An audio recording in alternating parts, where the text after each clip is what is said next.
Salam, jumpa lagi saudaraku dalam ibadah Sabtu kita. Mari untuk menyambut firman Tuhan kita satukan hati kita berdoa. Bapa dalam surga, kami bersyukur kepadamu. Terima kasih Tuhan, Engkau telah hadir, Engkau telah memenuhi kami. Engkau juga pasti sudah mengurapi kami. Untuk itu biarlah Tuhan, kami semua sudah bisa menerima, bahkan juga menerima kebenaran-Mu, menerima urapan-Mu, dan juga menerima lawatan-Mu di akhir ibadah kami. Biarkan Tuhan kami benar-benar, oh Tuhan, di dalam roh-Mu, dalam kebenaran-Mu, sehingga kami bisa diajar, bisa dididik, bisa dibentuk sesuai dengan kehendak-Mu Tuhan. Sehingga apapun ya Tuhan yang kami terima membentuk kami. Apa yang kami dengar Tuhan menjadikan kami lebih lagi. Dan Roh Kudus bekerjalah, pakailah hamba-Mu, kuduskan, sucikan untuk menyampaikan isi hati-Mu. Berfirmanlah ya Tuhan, kami mau sambut firman Tuhan. Haleluya. Amin. Sekali lagi saudaraku, salam yang baru bergabung. Saya percaya saudaraku yang dikasih Tuhan, hidup kita memang tidak lagi diwarnai dengan dunia ini yang mungkin penuh dengan keinginan kita, hawa nafsu kita. Tetapi saudaraku harus sadar kalau hidup kita sebenarnya sudah mati bersama Kristus, hidup di dalam Kristus. Jadi bukan lagi keinginan kita, sehingga apa yang kita kerjakan itu tidak sesuai dengan firman Tuhan. Kenapa saudaraku ya? Jadi kita ini kalau di dalam Tuhan itu harus sepenuh-penuhnya. Jadi hari ini yang saya mau sampaikan saudaraku, kepenuhan di dalam Kristus. Ya, bagaimana orang yang sudah hidup di dalam Kristus itu bukan setengah saudaraku. Kenapa? Karena kita sudah ditenggelamkan bersama dengan Dia, sudah dimatikan bersama dengan Dia, dan hidup bersama dengan Dia. Jadi kalau nggak penuh saudaraku, ya setengah mati. Kalau hidup kita nggak sungguh-sungguh saudaraku, ya setengah mati. Kenapa saya katakan begitu? Karena ikut Tuhan memang tidak bisa seperti yang kita mau saudaraku ya. Kalau ikut Tuhan, saudaraku bisa lihat bagaimana kehadiran Tuhan ke dunia ini dan sampai akhirnya disalibkan mati, bahkan juga bangkit kembali saudaraku. Kita bisa lihat apa yang dikerjakan Tuhan Yesus gitu ya. Jadi kalau saudaraku mau hidup di dalam Kristus itu penuh, tidak setengah-setengah. Nah, mungkin masih banyak orang yang berpikir hidup dengan Tuhan itu ya kalau mungkin ada kesempatan, atau mungkin tidak ada pekerjaan, atau mungkin ya mungkin banyak nganggurnya, baru doanya penuh, ya kan, ke gerejanya penuh, atau pelayanannya penuh. Saudaraku, ikut Tuhan itu nggak seperti itu. Kenapa saya katakan begitu? Karena kalau dibilang kepenuhan di dalam Kristus, hidup kita ini, saudaraku, itu namanya udah penuh. Itu nggak ada yang kosong lagi. Nggak ada yang kosong lagi, nggak ada lowongan lagi, nggak ada tempat lagi untuk yang lain. Nah, bagaimana dengan kita yang masih bekerja, Bu? Bagaimana dengan kita yang masih beraktivitas dengan dunia ini? Saudaraku, itu kan daging kita. Yang bergerak, yang maksudnya yang beraktivitas. Tetapi roh kita itu harus sepenuh-penuhnya di dalam Kristus.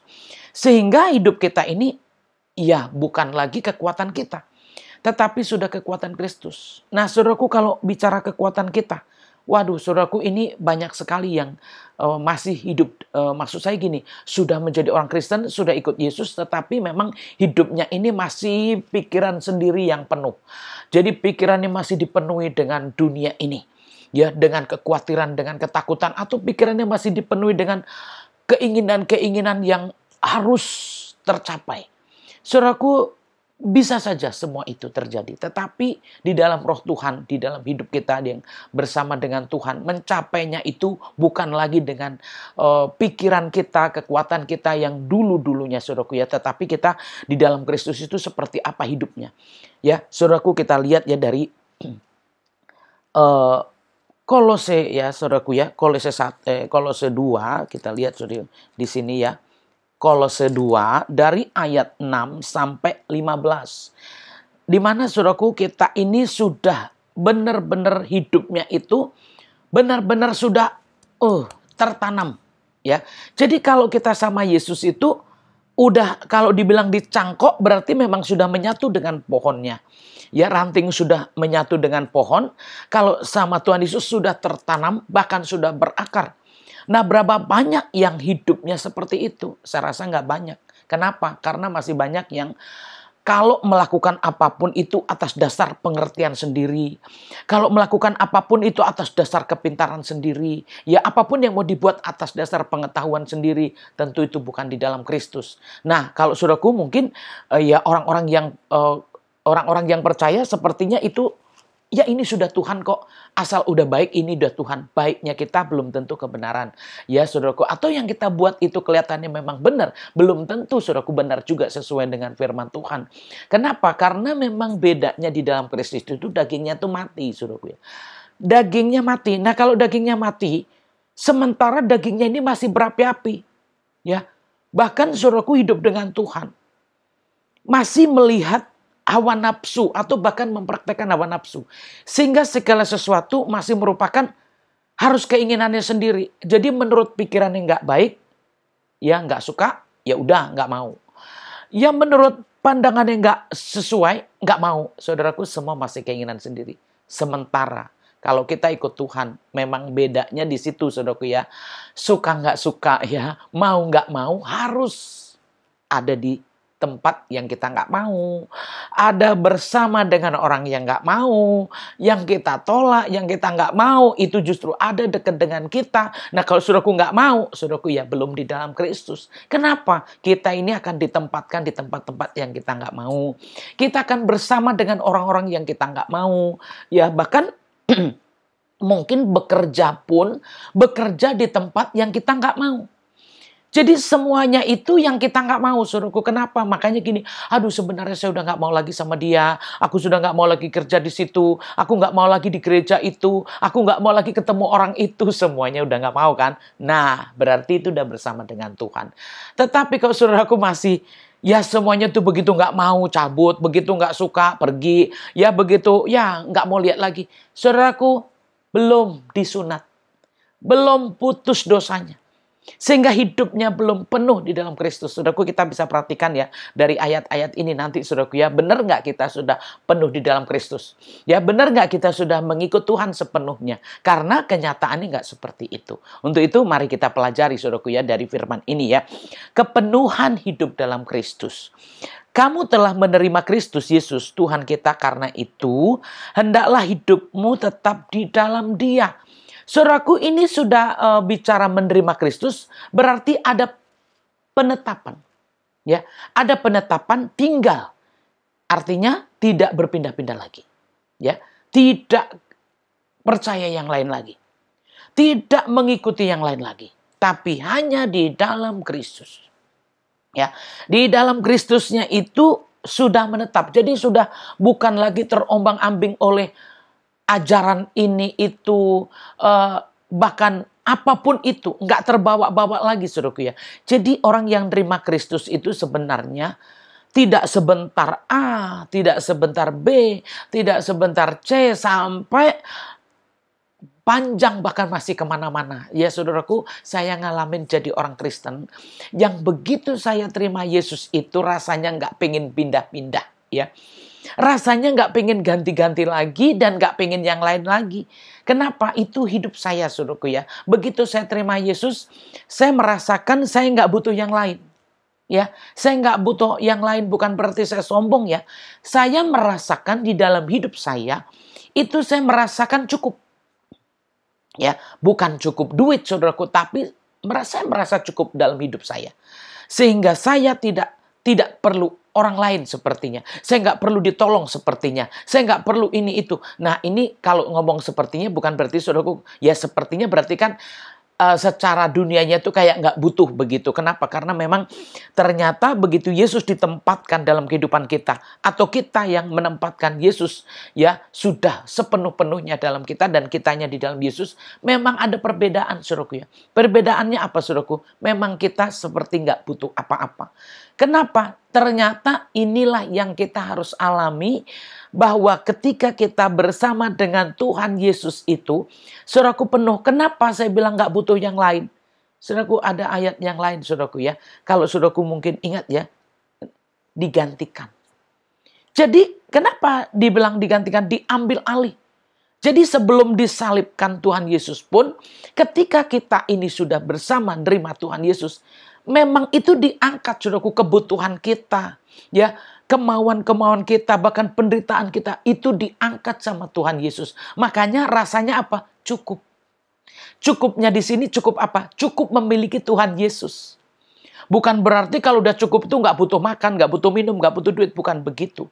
Ya, ternyata digantikan Tuhan Yesus hidup kita itu yang membuat kita merasa nggak butuh apa-apa. Kenapa? Itu tandanya kita kepenuhan di dalam Kristus. Sehingga hidupnya itu benar-benar sepertinya tidak membutuhkan siapa-siapa.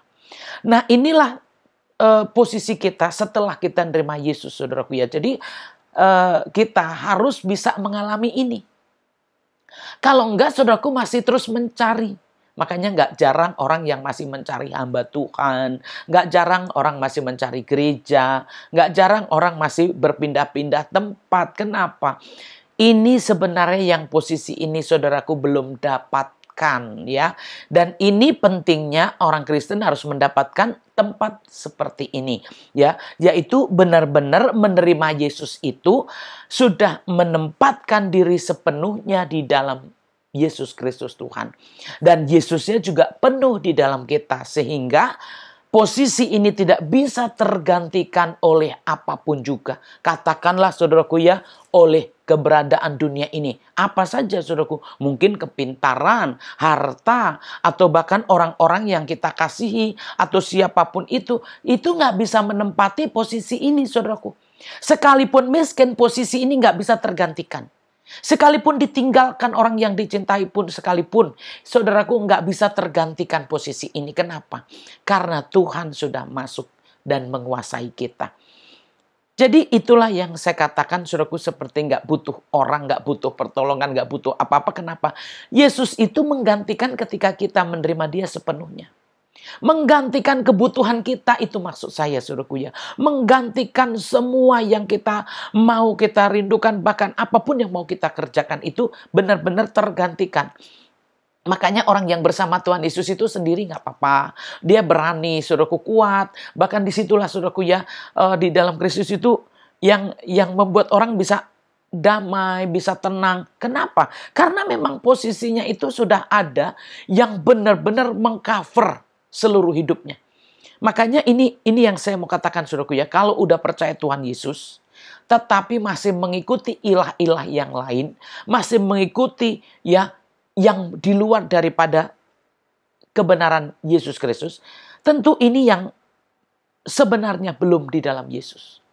Makanya kalau saudaraku masih terus pusing dengan pikirannya, stres dengan keadaan-keadaannya, ini posisinya Yesus berarti tidak penuh.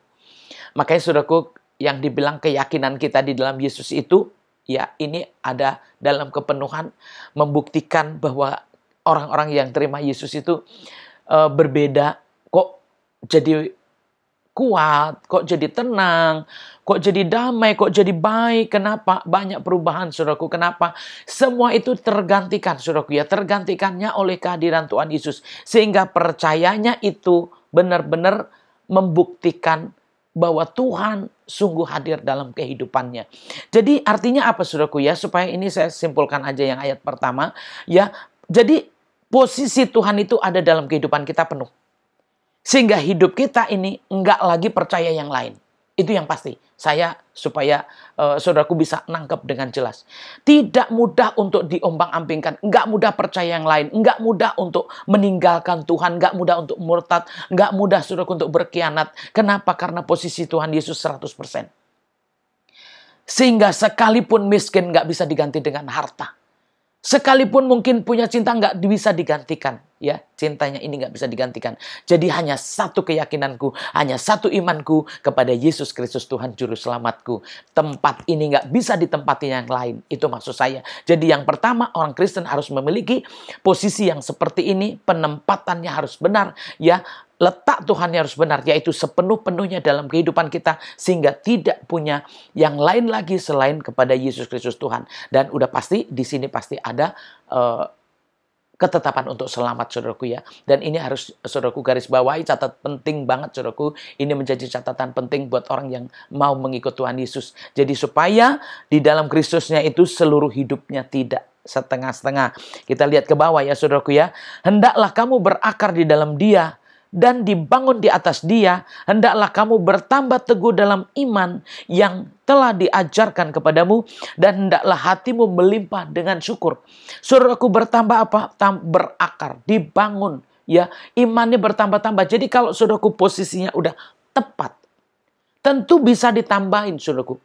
Kalau rumah aja begitu dasarnya udah bagus, pondasinya udah bagus, ditambahkan tingkat 1, tingkat 2. Begitu juga kita sama Tuhan Yesus. Makanya kalau dibilang ya berakar, bertumbuh, berbuah-buah. Ternyata ikut Tuhan itu menjadi-jadi, saudaraku ya.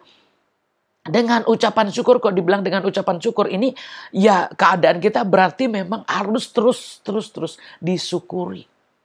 Di situ pertumbuhan itu bisa terus bertambah-tambah. Jadi apa, saudaraku ya, pupuk kita ini apa? Bersyukur. Pupuknya bersyukur. Jadi kalau terus bersyukur dan bersyukur, saudaraku, bertumbuh. Ya. Dan terus bersyukur, akarnya bertambah lagi. Terus bersyukur, imannya juga naik. Nah ini, saudaraku ya, tempatnya itu tepat, baru pertumbuhannya juga bagus. Dia akan naik dan naik.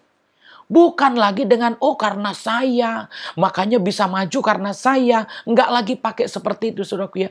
Itu saya yang benar, itu saya yang bekerja, itu saya yang menyiram. Itu enggak seperti itu, saudaraku ya. Tempatnya yang tepat, makanya semakin bertambah. Bukan kerjaan orang yang tepat, ya, bukan pekerjaan manusia ini, saudaraku ya, tetapi keberadaan Yesus Kristus di dalam kitanya tepat. Lalu itulah yang kita pakai terus. Jadi kita posisinya ini sudah ada di dalam Dia, sehingga terus bersama Dia. Jadi berakarnya tetap dalam Yesus, bertumbuhnya dalam Yesus, saudaraku, berimannya dalam Yesus. Nah, disitulah, saudaraku ya, kenapa kita bersyukur dengan kelimpahan-kelimpahannya. Kenapa? Karena memang Yesus itu benar-benar bisa dibuktikan, saudaraku ya, bahwa hidup yang di dalam Yesus itu ternyata hatinya itu bisa melimpah dalam syukur, ya, bisa berlimpah-limpah. Nah, akhirnya tanpa sadar bahwa hidupnya sudah berkembang. Ya, bahwa keberadaannya itu sudah bertambah-tambah, sudah berkembang. Dan saudaraku, kalau bicara berkembang itu, saudaraku, pohon itu kalau dibilang berkembang bukan berarti ramenya pohon. Oh, iya, tandanya berkembang, sini ada pohon, sini ada pohon, bukan begitu. Sama kayak saudaraku biasanya berpendapat apa? Tandanya berkembang itu rame, tandanya berkembang itu orangnya banyak. Saudaraku, yang dibilang tandanya berkembang itu salah satunya kita. Kan kita yang harus menjadi pohon, saudaraku ya.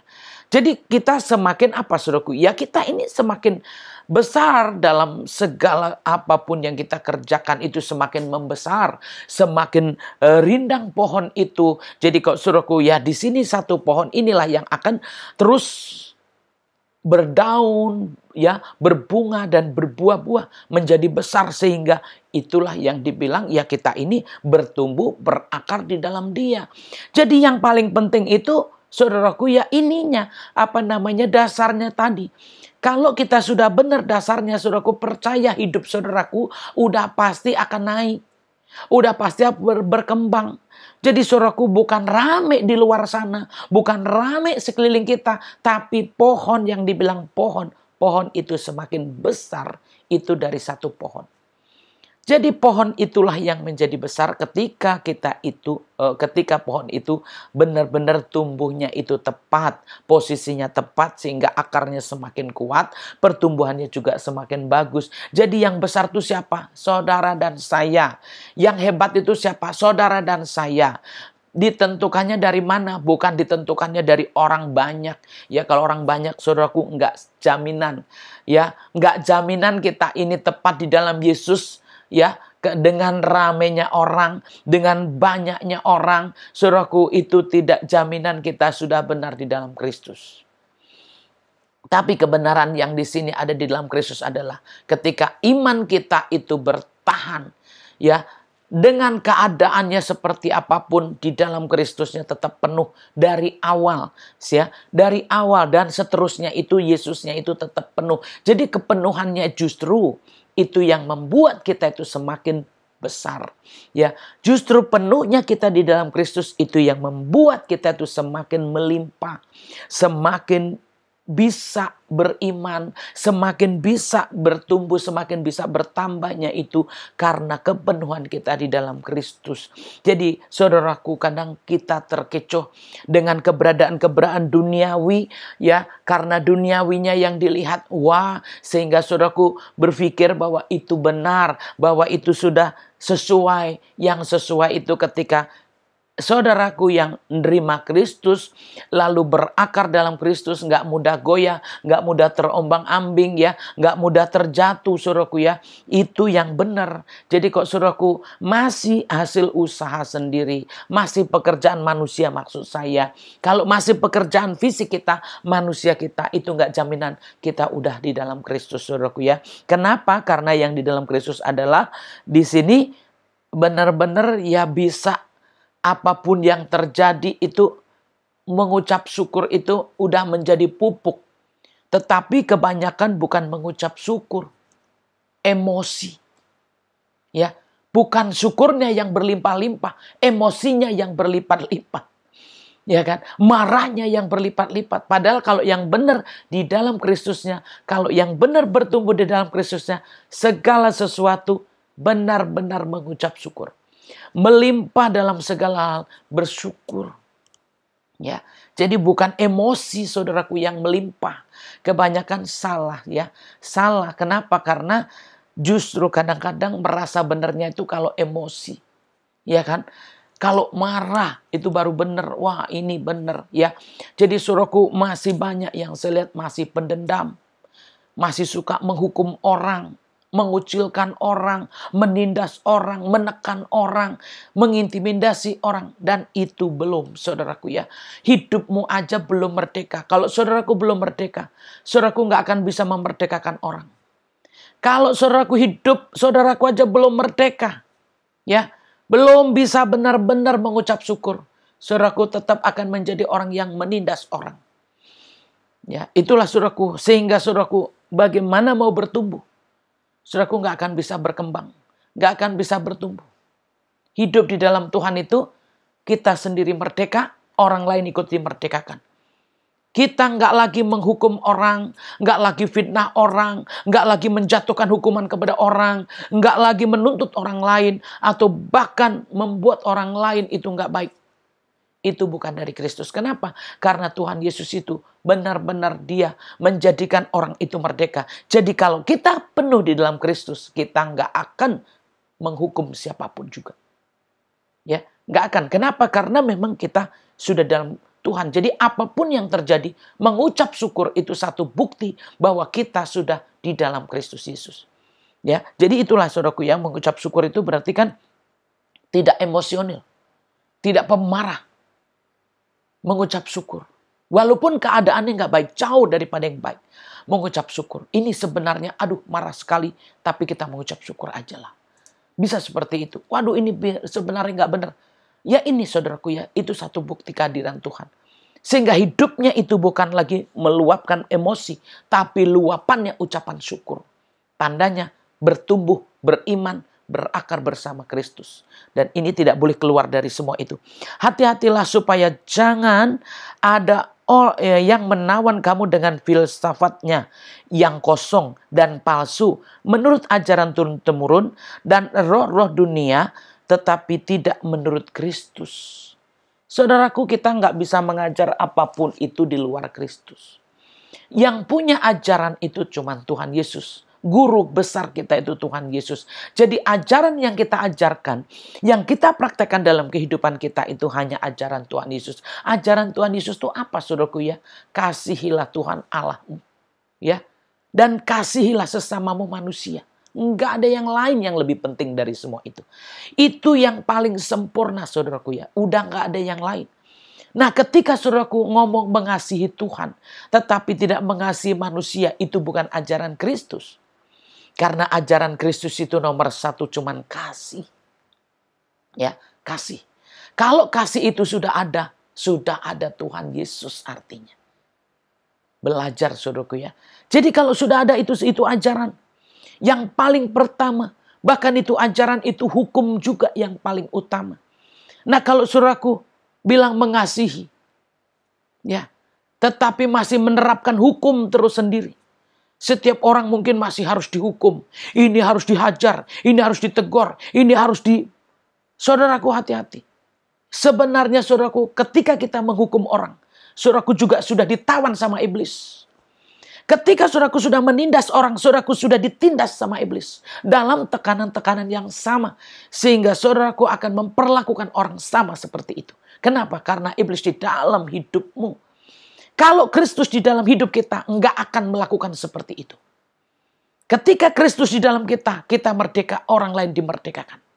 Nah itulah saudaraku ya. Jadi kenapa saudaraku kadang-kadang kita ini cenderung, oh ya saya mau begini, saya mau begini. Saya mau buat ini, saya mau buat ini. Padahal orang tertekan dengan semuanya itu.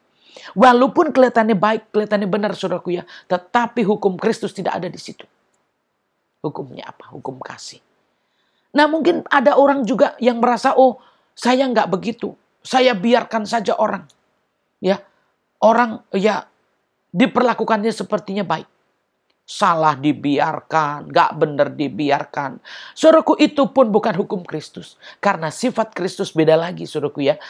Yang dikasihi juga dididik, juga ditegur. Nah, jadi saudaraku, ini harus ada kebenarannya, saudaraku ya. Jadi Tuhan mengasihi bukan berarti membiarkan. Tuhan mengasihi memang mendidik. Tetapi didikannya tidak menghukum. Itu yang saudaraku harus tahu. Ya, didikan Tuhan Yesus tidak menghukum siapapun juga. Tapi didikan Tuhan Yesus justru melepaskan orang supaya bertobat. Membiarkannya di sini ya dengan diajari supaya bertobat. Nah, saudaraku harus tahu. Jadi kita ini kadang-kadang tanpa menyadari bahwa ada sebenarnya ajaran tapi kosong. Ya, sepertinya baik tetapi itu kosong, nggak berarti apa-apa atau palsu. Karena apa saudaraku ya, kepenuhan di dalam Kristus di sini adalah hidup yang menyatu bersekutu dengan Kristus ya, yang tidak lagi menghidupkan daging kita tetapi menghidupkan Kristus di dalam kita. Makanya dikatakan bukan aku lagi yang hidup tapi Kristus yang hidup di dalam hidupku. Ya, jadi hidup kita ini saudaraku yang menerima Yesus tentunya ya, yang sudah menerima Yesus hidupnya bukan lagi aku, tapi Kristus di dalam aku. Sehingga yang berkembang di sini bukan emosi kita. Ya, yang berkembang adalah ucapan syukur. Ya, yang berkembang adalah kasihnya. Yang berkembang adalah kebenarannya. Sehingga hidupnya itu bukan palsu. Imannya bukan palsu, saudaraku. Kelihatannya benar, kelihatannya baik, padahal masih salah. Untuk itu saudaraku kita harus memperhatikan. Ingat di sini dikatakan sebab di dalam dialah berdiam secara jasmani seluruh kepenuhan kealahan. Di dalam dialah ya, dia ya di dalam dia berdiam seluruh kealahan. Ya, jasmani kita ini seluruhnya saudaraku benar-benar ya diam di dalam dia dan kealahannya, keilahiannya di dalam kita juga. Untuk itu saudaraku kebenaran di dalam Kristus di sini tidak ditentukan oleh hawa nafsu lagi. Tidak ditentukan oleh keinginan kita lagi, tapi kepenuhan kita itu ditentukan oleh Kristus Yesus yang ada di dalam kita. Sehingga hidupnya bukan lagi nafsu duniawi, tetapi api Kristus. Yang walaupun berapi-api, tetapi bukan emosional. Berapi-apinya di sini di dalam roh, saudaraku ya. Sehingga berkembangnya di sini bukan berkembang duniawinya, tapi berkembang rohnya. Sehingga hidupnya benar-benar kelihatan, dipandang bahwa Kristus di dalam kita. Kenapa? Karena ada saudaraku ayat yang lain.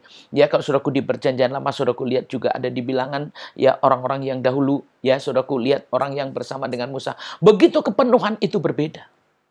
Saudaraku lihat orang-orang yang kepenuhan dengan roh Tuhan. Daniel seperti dewa. Saudaraku ya, di dalam Roh Kudus. Jadi kepenuhan kita ini kan nggak mungkin bukan manusianya Yesus yang di dalam kita, saudaraku ya, tetapi Roh Tuhan di dalam kita. Dan saudaraku perhatikan orang yang kepenuhan Roh Kudus, ya. Kalau di Injil Yohanes juga kepenuhan Kristus, saudaraku ya, kepenuhan ya di situ saudaraku bisa lihat Injil Yohanes 1 juga bisa lihat bagaimana kita yang kepenuhan itu, saudaraku ya, itu ada karunia-karunia di dalam kita, saudaraku ya. Dengan kepenuhannya kita dipenuhi karunia. Saudaraku bisa lihat di sini ya. menyatakan apa saudaraku ya, kita lihat ya. Kemudian kalau kita yang kepenuhan menerima kasih karunia. Nah ini ya, ayat 16-nya dari Injil Yohanes 1. Karena dari kepenuhannya kita semua telah menerima kasih karunia demi kasih karunia. Maksudnya apa saudaraku? Jadi dari kepenuhannya itu, karunia demi karunia itu justru yang muncul. Kenapa? Saya juga ngerasain saudaraku ya, begitu saya di dalam Kristus itu karunia-karunianya keluar semua. Jadi saya bisa ini, bisa itu ya, tentu yang rohani saudaraku ya.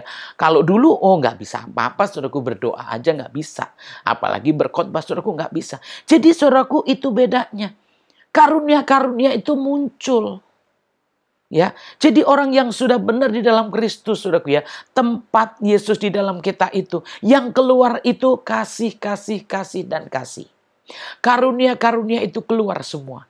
Jadi yang dikerjakan itu bukan lagi jasmani, yang penuh dengan emosi, saudaraku satu, lalu ada lagi saudaraku ya, kelihatannya mungkin, saya nggak emosi bu, saya mau benar nunjukin kebenaran, tapi kebenaran pun nggak pakai emosi, kan harus pakai hikmat Allah. Atau ada orang mungkin, saya sih diem aja, itu juga nggak ada api Roh Kudus.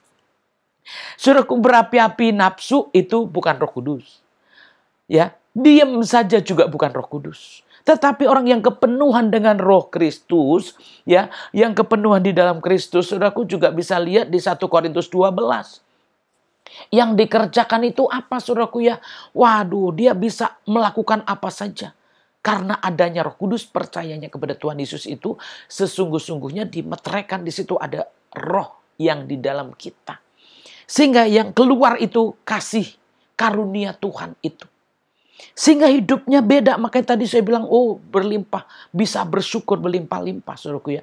Jadi itu ada perbedaannya orang yang di dalam Kristus itu. Ya, tidak lagi ngikutin ajaran yang turun-temurun. Jadi ajaran dunia ini, saudaraku, bisa dibilang aturan-aturan yang sepertinya di dunia ini ada pun, saudaraku, itu juga tidak dikesampingkan.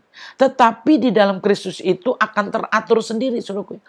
Hidupnya pasti baik, makanya kenapa kalau kita benar pasti baik.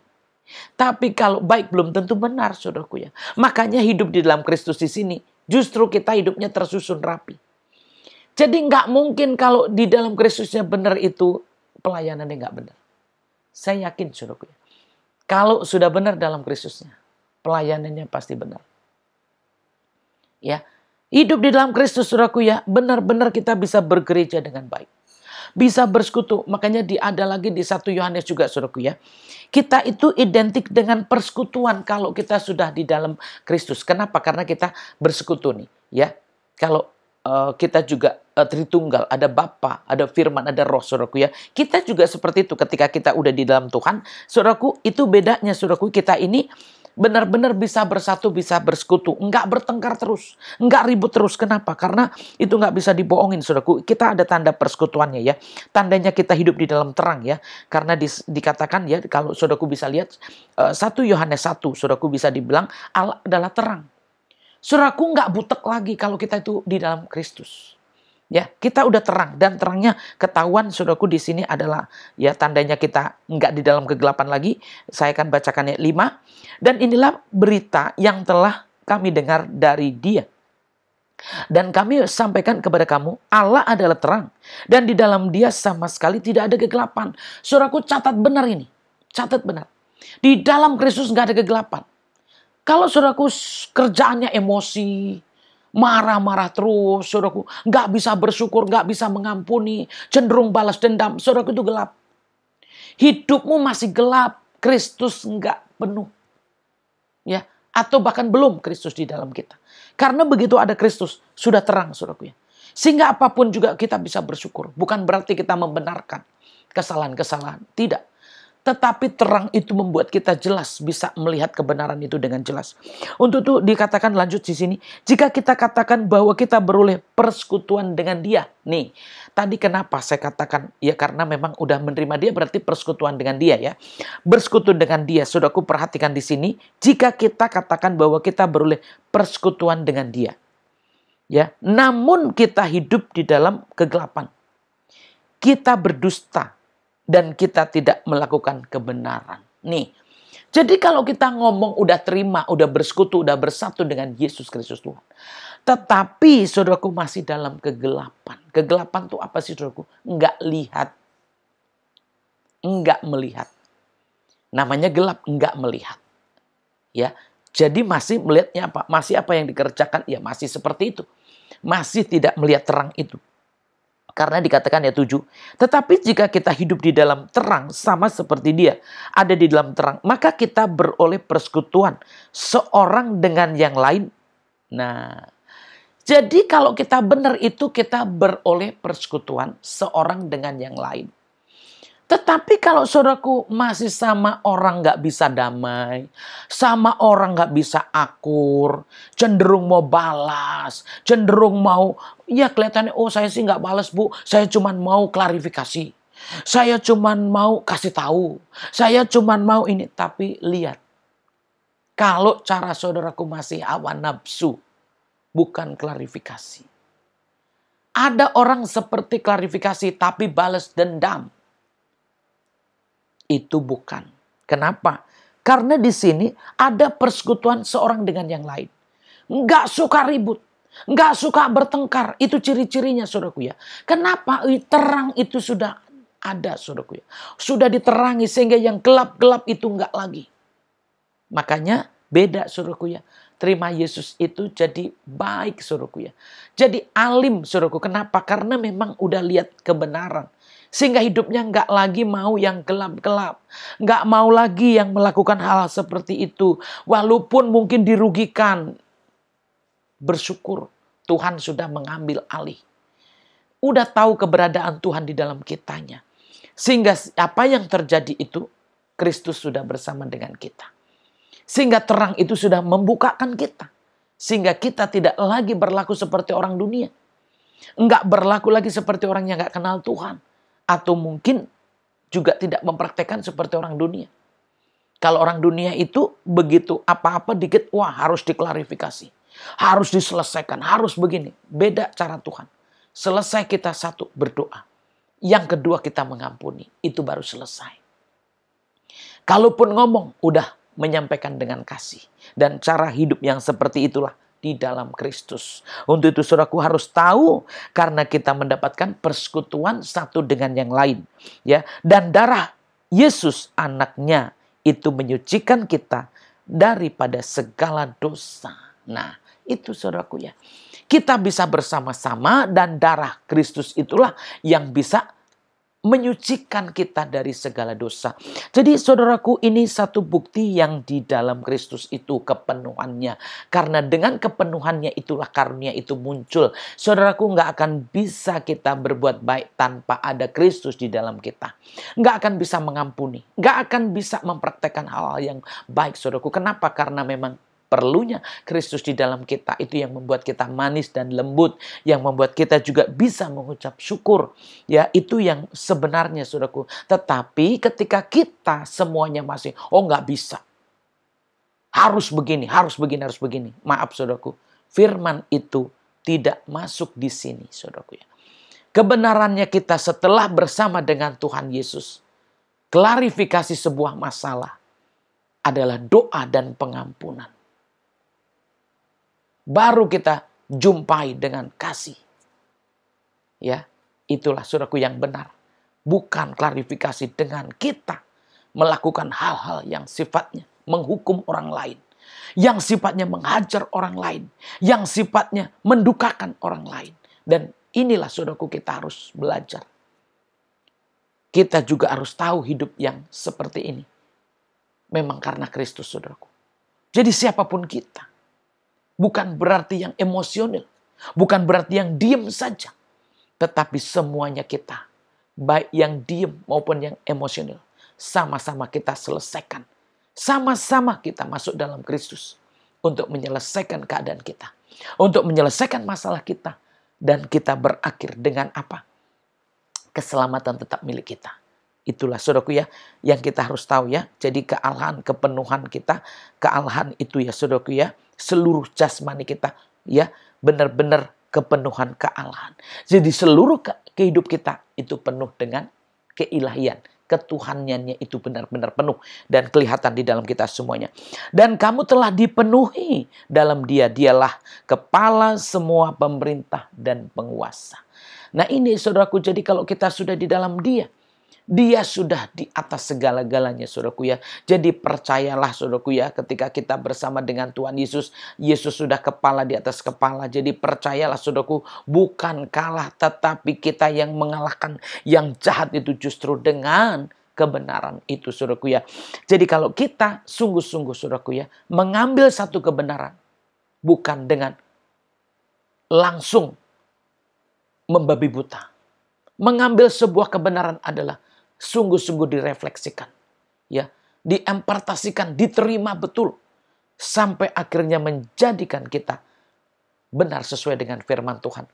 Bukan dengan cara yang salah. Cara yang salah itu contohnya apa? Waduh, firmannya menghajar saya, firman menegur saya. Tetapi saudaraku juga ikut hajar-hajaran. Enggak seperti itu saudaraku. Firman Tuhan begitu diterima, kita langsung bisa ada damai. Firman Tuhan begitu kita terima, bisa langsung ada yang terjadi dalam kehidupan kita. Sehingga bukan lagi kita justru semakin terbakar, tetapi justru semakin diredam. Ya, meredamkan semua itu ketika firman masuk. Kenapa saudaraku? Ini pengalaman saya pribadi saudaraku ya. Pengalaman saya pribadi bagaimana datangnya Tuhan dalam kehidupan kita. Bagaimana datangnya Roh Kudus dalam kehidupan kita.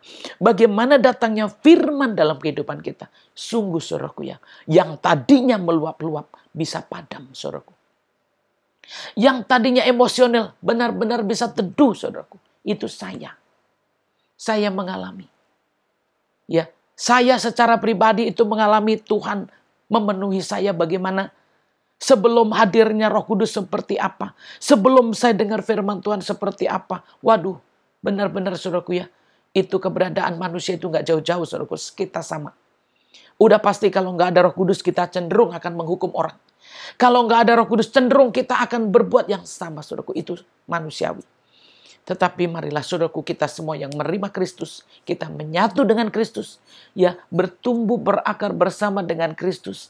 Dan kita ada di posisi yang sepenuh-penuhnya. Seluruh hidup kita di dalam Kristus. Dan akhirnya kita bisa melihat apa saudaraku ya. Tuhan memerintah atas hidup kita. Tuhan berkuasa atas hidup kita. Dan percaya saudaraku, kita tidak tunduk lagi kepada iblis. Jadi maksudnya penguasanya ada kenapa? Kalau kita sudah ada di dalam Kristus dan benar bertumbuh dalam Kristus, Dia menguasai hidup kita. Akhirnya kita tidak lagi tunduk kepada iblis, tapi kita tunduk kepada Allah. Karena memang Dia Allah kita, saudaraku ya. Jadi jangan mau, saudaraku ya, jangan mau tunduk kepada yang lain. Karena artinya saudaraku tidak tunduk kepada Tuhan. Jangan mau dikendalikan yang lain. Karena artinya saudaraku tidak tunduk kepada kekuasaan Tuhan. Jadi dengan kita sepenuh-penuhnya dan kita menerima kealahan itu sepenuhnya saudaraku, akhirnya apa? Kita bisa melihat kepenuhan itu kuasanya Tuhan di dalam kita. Sehingga kita tidak lagi dikuasai dengan yang lain. Supaya saudaraku juga menyadari ya semuanya di sini. Jadi jangan saudaraku terus melampiaskan. Tapi mari saudaraku kita yang sungguh menerima Yesus, selamatkan jiwa kita dengan firman Tuhan. Supaya kita benar-benar saudaraku ya di dalam kuasa pemerintahan Allah kita sendiri. Dan kita dikuasai, dikendalikan oleh Roh Kudus. Sehingga kita tidak lagi meluap-luap dengan dunia ini. Yang nyatanya ya diperbudak dengan iblis. Tetapi dengan kita dikuasai Tuhan. Kita hamba-hamba Tuhan. Amin saudaraku ya. Itulah saudaraku ya. Dalam Dia kamu telah disunat. Bukan dengan sunat yang dilakukan oleh manusia, tetapi dengan sunat Kristus yang terdiri dari penanggalan akan tubuh yang berdosa. Di sini saudaraku, ya bukan sepotong saja, saudaraku. Seluruh tubuh kita ini sungguh-sungguh harus dipotong. Dosa kita ini. Jadi saudaraku, kita ini bukan, maksud saya bukan sedikit tobat kita. Bukan hanya sebagian dari tubuh kita. Tetapi seluruh tubuh kita memang harus dipotong. Ya, dilepaskan dari dosa-dosa itu. Itulah tandanya bahwa kita sudah ada bersama dengan Dia. Jadi saudaraku, bertobat itu bukan berarti hanya di bagian-bagian tertentu. Bertobat bukan berarti hanya tubuh yang sebagian saja. Tetapi bertobat adalah seluruh tubuh kita sudah ditundukkan kepada Kristus. Amin ya saudaraku ya. Ditundukkan kepada Kristus. Bukan ditundukkan lagi kepada dunia ini yang membuat kita terus tidak benar di hadapan Tuhan. Jadi ketika kita yang sudah di dalam Kristus, artinya memang menanggalkan semuanya itu. Jadi ingat saudaraku ya, dosa yang paling banyak itu ketika pemarah itu terus ada. Ya, itu paling banyak saudaraku. Kenapa? Karena dari marah itu jadi meluas kemana-mana saudaraku ya. Makanya hati-hati saudaraku dengan yang masih pemarah. Kenapa? Karena di situ sumber-sumbernya saudaraku ya. Di situ tempat-tempat itu banyak sekali akan masuk dosa-dosa yang lain. Makanya kalau saudaraku masih terus hidup dengan hawa nafsu saudaraku ya, tanpa dikendalikan Roh Kudus, tentu ada emosi, ada hawa nafsu, maksud saya gitu. Dengan kepenuhan Kristus artinya Roh Kudus itu yang memenuhi kita. Dan ketika Roh Kudus memenuhi kita, tentu kita tunduk kepada Allah. Dan Allah itulah yang memerintah atas hidup kita. Akhirnya kita lah hamba-hamba Allah, hamba-hamba Tuhan, bukan lagi menjadi budak setan-setan, tidak lagi menjadi budak-budak iblis. Kenapa? Karena kita sudah menanggalkannya ya, dan Tuhanlah yang sudah menanggalkan dosa kita itu ya. Karena dengan Dia kamu dikuburkan dalam baptisan, dan di dalam Dia kamu turut dibangkitkan juga oleh kepercayaanmu kepada kerja kuasa Allah yang telah membangkitkan Dia dari orang mati. Jadi kita ini benar-benar saudaraku udah bersama dengan Dia itu dalam segala keadaan. Makanya kalau saudaraku dikatakan tadi menerima Dia, berakar, bertumbuh, beriman di dalam Dia sepenuh-penuhnya, dan Dia yang memerintahkan. Di sini lagi saudaraku ya, kita sudah benar-benar tidak lagi dengan dosa, tapi kita udah terpisah dengan dosa karena kita bersama dengan Kristus. Lalu di sini saudaraku ya, kita sudah ditenggelamkan, dibaptiskan bersama dengan Kristus, dan kita dibangkitkan juga bersama dengan Kristus. Artinya apa saudaraku ya? Kita ini, hidup kita ini sudah tidak lagi bisa dibilang dunia ini yang menguasai. Ya. Bukan daging yang berkuasa, itu maksud saya saudaraku ya. Bukan daging lagi yang berkuasa, tapi roh yang berkuasa. Jadi sekarang kita ini hidup bukan daging lagi yang kuat maksud saya, tetapi roh yang kuat di dalam kita. Amin ya saudaraku ya. Aminkan itu. Jadi kalau saudaraku masih meluap-luap dagingnya, hawa nafsunya, saudaraku berarti dagingmu masih yang berkuasa. Harusnya roh yang berkuasa. Jadi sama juga ayat yang lain, kita hidup oleh roh. Jadi ketika kita sudah bersama dengan Kristus, kita ini hidup kita sudah hidup bukan lagi hidup yang secara daging lagi saudaraku. Tetapi kita sudah hidup oleh apa? Hidup oleh roh. Saudaraku, enggak lagi kita menghidupkan yang dagingnya. Jadi saudaraku, kita bisa lihat di Roma 8. Kita hidup oleh roh. Kenapa? Karena roh Kristus di dalam kita. Jadi kalau saudaraku masih dipenuhi dengan keadaan-keadaan kita yang terus ya mudah tersinggung, mudah marah, menghukum, mendendam, saudaraku, itu dagingmu. Artinya apa saudaraku? Kristus tidak penuh. Kristus tidak penuh. Tidak ada di dalam kita. Kenapa? Karena memang dagingnya semuanya. Ya, daging semuanya yang bekerja. Kenapa saya katakan begitu? Emosi, marah, dendam ada terus. Saudaraku, sampai kapan hidup dengan dendam? Ya, hidup dengan kemarahan. Ya, hidup dengan hukuman-hukuman terus. Sehingga hidupnya terus mau balas dendam. Ya, mau terus seperti itu. Saudaraku, itu nggak akan ada habis. Bahkan sampai mati pun nggak akan habisnya. Berhenti di sini dengan Kristus artinya apa saudaraku? Selesai. Sudah dikubur bersama dengan Kristus. Jadi kalau saudaraku masih hidup menuruti hawa nafsu, saudaraku tidak hidup kepenuhan secara kealahan. Jadi kalau saudaraku sudah benar di dalam Kristusnya di sini, hidup kita tidak lagi mengikuti. Hidup kita tidak mengikuti daging, tetapi kita sudah mengikuti Tuhan Yesus. Kenapa? Karena di sini saya juga membacakan tadi yang di Roma, demikianlah sekarang tidak ada penghukuman bagi mereka yang ada di dalam Kristus Yesus. Roma 8. Hidup dalam roh. Jadi kalau udah dalam Kristus Yesus tidak ada penghukuman. Jadi kenapa saudaraku menghukum orang? Sedangkan kita aja sudah dilepaskan dari hukuman. Jadi kalau saudaraku masih menghukum orang, ya, karena dia salah kita hukum. Karena dia nggak benar kita hukum. Saudaraku, kita yang di dalam Kristus sudah lepas dari hukuman. Kenapa saudaraku masih dendam? Kenapa saudaraku masih terus mau balas? Ya kan? Sepertinya benar, nggak benar saudaraku. Ingat baik. Kita semuanya ini justru ya sudah dilepaskan dari hukuman. Jadi jangan coba-coba lagi menghukum orang. Walaupun dia bersalah, jangan dihukum. Karena apa? Dengan saudaraku menghukum, saudaraku tidak hidup dalam roh. Saudaraku masih hidup dengan daging. Jadi sistemnya masih menjajah orang lain. Sistemnya masih apa? Menindas orang lain. Karena di sini dikatakan juga, saya akan bacakan yang 2. Roh yang memberi hidup telah memerdekakan kamu dalam Kristus dari hukum dosa dan hukum maut. Nah, roh ya, roh itu sudah memberikan hidup. Itu sudah memerdekakan kita. Jadi ketika kita menerima Kristus sebenarnya kita udah bukan orang-orang hukuman.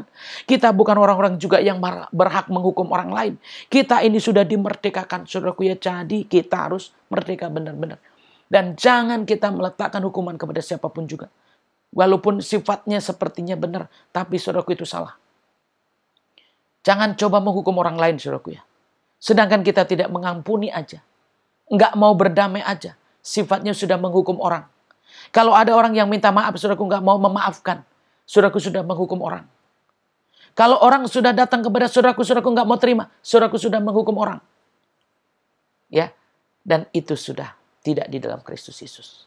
Untuk itu saudaraku, mari kita sama-sama kembali kepada kebenaran. Dengan kita menerima Kristus, artinya kita sudah menerima roh itu sepenuhnya. Dan hidup kita wajib di dalam Kristus Yesus. Kenapa? Karena itulah roh yang di dalam kita. Yaitu bentuknya memang bukan manusia, tapi roh. Dengan adanya roh kita itu sudah penuh dengan kasih karunia.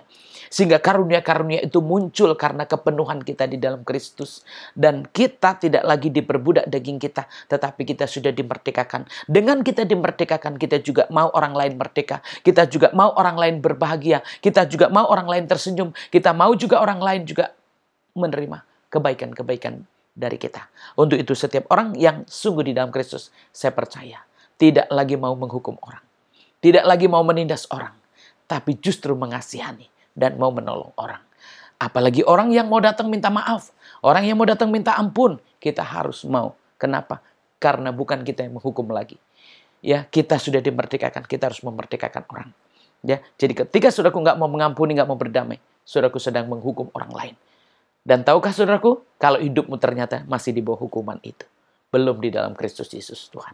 Jadi selamatkah kita? Tentu tidak. Ya, kalau tidak mau mengampuni, nggak mau berdamai, ya orang sudah datang, saudaraku nggak mau juga, masih menghukum orang juga, saudaraku hati-hati dengan hidupmu. Kenapa? Karena keadaanmu masih di bawah hukum maut. Jadi ketika kita tidak mengampuni, maut itu masih ada. Ketika kita tidak mau memerdekakan orang, sama saja saudaraku ya. Untuk itu bebaskanlah hidupmu, supaya orang lain juga dibebaskan dari semua perbuatan-perbuatan kita. Kita dibebaskan dari Kristus, kita juga harus mau membebaskan orang lain. Amin saudaraku ya. Jadi kita harus hati-hati di sini saudaraku ya. Jangan merasa benar, jangan kelihatan benar saudaraku ya. Apa yang terjadi dalam kehidupan kita. Benarnya kita ketika kita tidak lagi melampiaskan emosi. Benarnya kita tidak lagi menghukum orang lain. Benarnya kita tidak lagi menindas orang lain. Tapi kita merdeka, orang lain merdeka. Sehingga ucapan syukur itu melimpah. Bukti persekutuan dengan Tuhan itu berlimpah-limpah kasih karunia. Dan kita bisa benar-benar juga ya mengaplikasikan kepada orang lain juga. Sehingga hidupnya sungguh menjadi terang. Dalam persekutuan, bisa berkumpul dengan siapapun, bisa bersekutu dengan siapapun, bisa berdamai dengan siapapun. Itu tandanya seperti di 1 Yohanes 1 tadi, saudaraku ya. Banyak ayat-ayat, saudaraku, yang kita lihat bukti-bukti keberadaan Tuhan di dalam kita. Ya, penuh dengan kasih karunia, ya, penuh dengan apa saudaraku ya, ucapan syukur, penuh juga dengan damai. Kenapa? Karena itulah bukti Yesus kita hidup dan kita sungguh sudah tidak lagi diperbudak oleh iblis. Tapi kita sudah ditenggelamkan, ya, kita sudah dipotong, sudah dirapikan, sudah dibersihkan dari dosa-dosa. Dan kita ada di dalam Kristus bersama-sama dengan Dia. Kamu juga meskipun dahulu mati oleh pelanggaranmu, karena tidak disunat secara lahiriah, telah dihidupkan Allah bersama-sama dengan Dia sesudah Ia mengampuni segala pelanggaran kita dengan menghapuskan surat hutang yang oleh ketentuan-ketentuan hukum mendakwa dan mengancam kita, dan itu ditiadakannya dengan memakukan pada kayu salib. Bayangin saudaraku ya, Tuhan Yesus memakukan hidupnya, tubuhnya di atas kayu salib. Itu karena dosa kita. Lalu apa yang saudaraku buat kepada orang di sekeliling kita? Ya, Tuhan Yesus saja memakukan tubuhnya untuk kita. Sementara saudaraku hanya mengampuni aja nggak mau. Bahkan orang sudah datang kepada kita, nggak mau. Harus dihukum. Saudaraku, siapa kita sehingga menghukum orang lain? Itulah saudaraku yang harus kita pahami. Hati-hati saudaraku ya. Hati-hati dengan apa yang kau kerjakan itu. Artinya engkau belum sepenuhnya di dalam Kristus. Hukum maut masih ada. Tentu saudaraku nggak akan bisa hidup bertumbuh. Nggak akan bisa hidup berkembang. Nggak akan juga bisa hidup lebih baik lagi di hadapan Tuhan. Kenapa? Karena Tuhan jauh dari saudaraku. Nah, kalau hari ini saudaraku dibukakan, mari kita perbaiki kembali. Ternyata tanda-tanda ada Tuhan itu sudah dimerdekakan. Ya, sudah dimatikan dagingnya. Hidupnya oleh roh. Ya. Jadi yang berkuasa di sini apa? Roh. Jadi saya kalau mau ajarkan panjang lebar banyak sekali saudaraku ya. Tetapi yang pasti dengan singkatnya, hidup oleh roh artinya kita dipimpin roh. Tidak lagi dipimpin oleh daging. Tidak dipimpin oleh hawa nafsu, penuh dendam, penuh dengan penghukuman, penindasan. Tetapi penuh dengan roh yang penuh dengan kasih karunia. Sehingga yang keluar adalah kasih. Yang keluar karunia-karunia. Jadi bedanya orang yang di dalam Tuhan itu, keluarnya apa saudaraku? Karunia-karunia, kasih-kasih. Sehingga apapun dikasihi, dikaruniai, sehingga bisa mendoakan orang, bisa melayani orang. Saudaraku mau melayani orang, kalau nggak ada kasih karunia nggak bisa, saudaraku. Nggak bisa. Melayani Tuhan, jadi hamba Tuhan itu nggak tertulis, saudaraku. Ya, melayani Tuhan nggak tertulis. Nggak bisa terhitung, nggak bisa tercatat, nggak bisa tertulis. Jadi seluruh hidupnya pure. Seluruh hidupnya diberikan. Harta sudah nggak dipikirkan, kenapa? Karena bicara melayani kasih itulah yang lebih penting, saudaraku. Pengorbanan gak dipikirkan, kenapa? Karena kasih itu lebih penting. Kerugian gak dipikirkan, kasih itu lebih penting. Apalagi saudaraku masih gini, wah gak bisa. Harus begini, harus begini. Salah saudaraku. Pelayanan yang begitu salah. Karena pelayanan dalam Tuhan tidak tertulis bisa dibilang. Bahkan juga tidak dipuji secara dunia. Tetapi justru kita memang tidak dihormati. Jadi kalau mau melayani Tuhan, saudaraku jangan mengharapkan penghormatan. Kalau saudaraku masih mengharapkan penghargaan, penghormatan, ya saudaraku masih jadi tuan. Ya, saudaraku masih mau, waduh, saya diinjek-injek nih. Saya tidak dihargai nih. Saya tidak dikasihi nih. Saudaraku, kasihnya justru, ingat saudaraku ya, yang mau jadi hambaku, dia yang justru menjadi pelayanku. Menjadi pelayan. Yang mau ditinggikan orang yang paling rendah. Jadi kalau sama Tuhan, justru yang diinjek, yang direndahkan itu yang paling tinggi. Yang melayani itu yang paling dihormati. Nah itu saudaraku ya. Jadi saudaraku, ayat banyak yang saya mau katakan. Kalau saudaraku mau benar di hadapan Tuhan, mau selamat saudaraku, persekutukan sungguh-sungguh hidup kita di dalam Tuhan supaya saudaraku benar-benar selamat. Jangan lagi hawa nafsu daging kita. Tapi roh kita, jadi kita hidup oleh roh, bersekutu dengan roh. Akhirnya karunia-karunia Tuhan itu keluar dengan kasih yang sempurna. Sehingga hidup kita bertumbuh berakar bersama dengan Tuhan. Itulah bukti kepenuhan kita di dalam Kristus. Dan percayalah saudaraku ketika kita sudah benar di dalam Tuhan, saudaraku ingat, Yesus membuktikan kasihnya, dipakukannya tubuhnya di atas kayu salib. Lalu saya mau ingatkan apa yang saudaraku perbuat. Sehingga saudaraku menuntut orang lain. Apakah sudah ada paku yang nempel untuk tetanggamu, untuk saudaramu? Ya, apakah ada pengorbanan saudaraku? Sehingga saudaraku menuntut orang lain harus baik. Ya, menuntut orang lain harus begini. Menuntut orang lain harus berbuat kepada kita. Padahal kita nggak berbuat apa-apa. Yang berbuat adalah Yesus. Jadi pengertiannya di sini apa saudaraku ya? Yesuslah yang sudah membaktikan tubuhnya bagi kita semua. Untuk itu kita yang mau mengikut Kristus, mari saudaraku ya, kita sepenuh-penuhnya di dalam Kristus, supaya apa yang dinyatakan Tuhan benar-benar nyata lewat hidup kita. Bahwa kita bersatu bersekutu dengan Kristus, apa yang keluar itu kasih karunia itu semuanya. Sehingga itulah satu bukti bahwa kita di dalam Kristus, saudaraku. Jadi apapun yang terjadi kita mengucap syukur karena Kristus di dalam kita. Ya, apapun yang terjadi kita harus mau menerima karena kita sudah mati bersama dengan Dia. Dan hidup kita dikuasai oleh Roh. Jadi kita dipimpin oleh Roh, bukan dipimpin oleh hawa nafsu daging lagi. Tetapi hidup kita dipimpin oleh Roh. Dan saya percaya orang yang dipimpin oleh Roh adalah seperti di Roma 8 tadi, merdeka. Jadi merdeka. Kalau saudaraku dipimpin oleh Roh adalah benar-benar merdeka. Jadi saudaraku tidak keluar dari kebenaran itu. Tapi masih tetap jadi merdeka di dalam Kristusnya.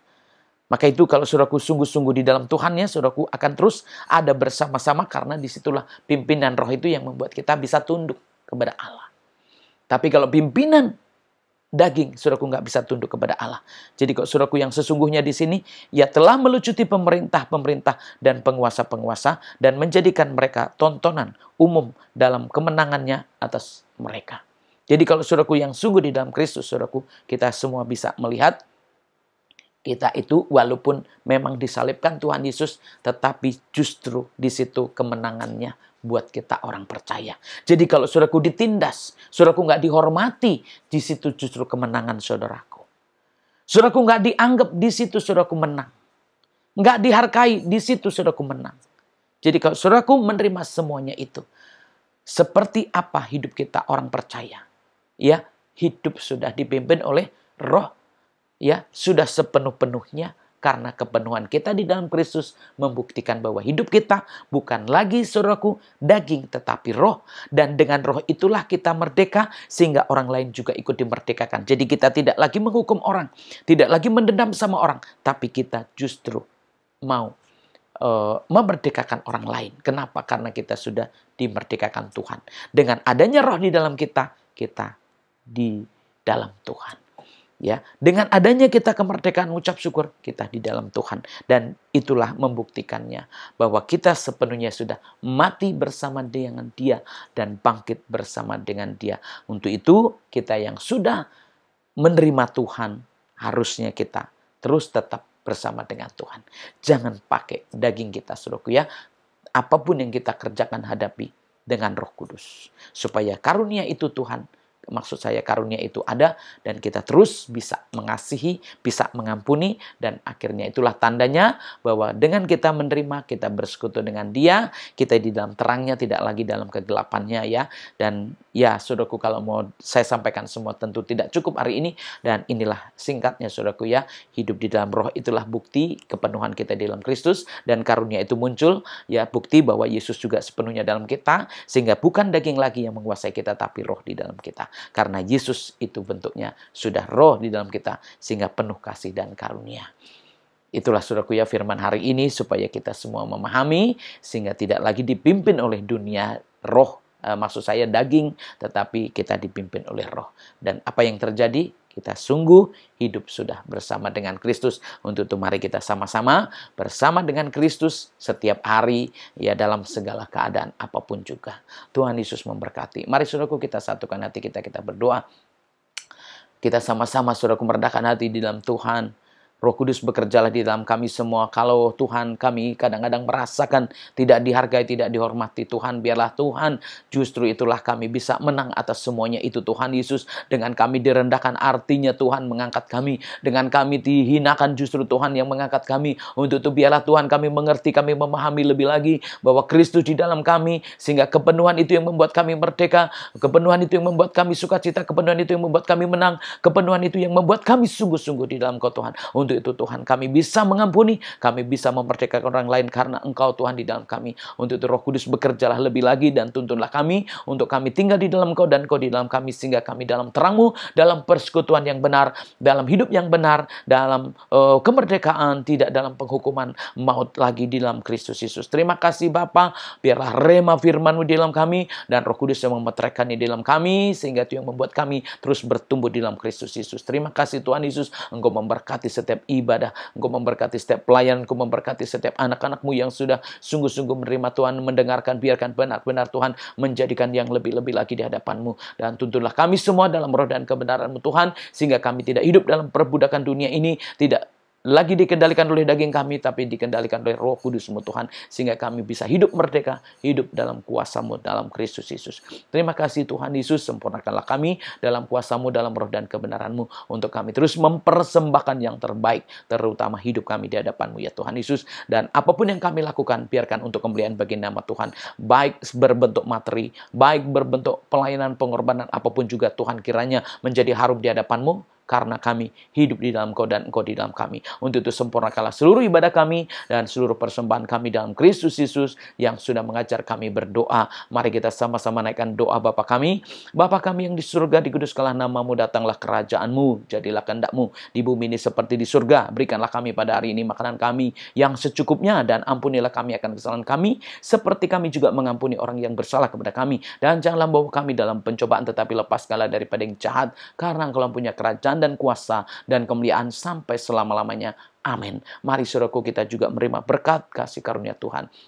Dalam nama Bapa terkudus, dalam nama Tuhan Kristus, terimalah berkat, rahmat, anugerah, damai sejahtera daripada Tuhan Yesus Kristus, pertolongan, pengurapan dari Roh Kudus yang memenuhi kita semuanya. Terimalah berkat Tuhan dan katakan amin.